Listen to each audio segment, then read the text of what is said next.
خبر شامل کرتے ہیں سیالکوٹ سے۔ خواجہ میڈیکل صفدر کالج کے پرنسپل عبدالستار کا کہنا ہے کہ 9 مئی کے واقعات نے ساری دنیا کو ہلا کر رکھ دیا۔ جو نہیں ہونا چاہیے تھا وہ ہو گیا۔ ان کا مزید کہنا تھا کہ نوجوان نسل سے درخواست ہے کہ وہ ہوش کے ناخن لیں اور ہم شرمندہ ہیں۔ 9 مئی والے دن سرکاری عملہ کو آگ لگا دی گئی۔ مزید جانتے ہیں ہمارے C1 نیوز کے نمائندہ میاں اجمل محمود کی اس رپورٹ میں۔ الرحمن الرحیم، میں ڈاکٹر عبدالستار پرنسپل ہوں خواجہ صفدر میڈیکل کالج میں۔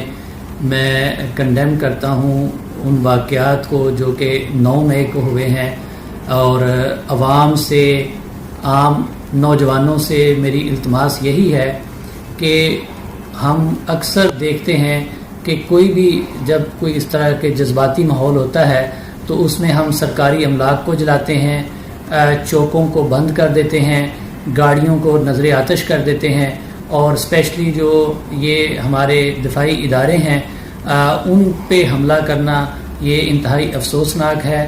اس سے فائدہ ہمارے ملک دشمن عناصر ہی اٹھاتے ہیں، ہمارے ملک کا کوئی فائدہ نہیں ہوتا۔ ہم میں سے ہر فرد ہے ملت کے مقدر کا ستارہ۔ ہم میں سے ہر فرد کو یہ سوچنا چاہیے کہ وہ اپنے عمل سے اپنے ملک کی ترقی میں کیا کردار ادا کر رہا ہے۔ ہم میں سے ہر بندے کو اپنے ملک کی ترقی میں کردار ادا کرنا چاہیے، اور اس طرح کے واقعات کی ہمیں ہر جگہ پہ اس کو کنڈیم کرنا چاہیے کہ اس طرح کے واقعات سے ہمارے ملک کا نقصان ہوتا ہے، ہمارے اداروں کا نقصان ہوتا ہے، اور ہمارے اداروں کا امیج خراب ہوتا ہے۔ ہمیں اپنے اداروں پر فخر کرنا چاہیے۔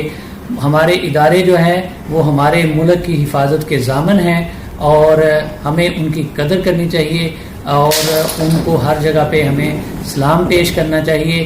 ہمارے ادارے قائم ہیں تو یہ ملک قائم ہے، اور ہماری حفاظت اور ہماری سرحدوں پر جو حفاظت ہے وہ انہی اداروں کی مرہون منت ہے۔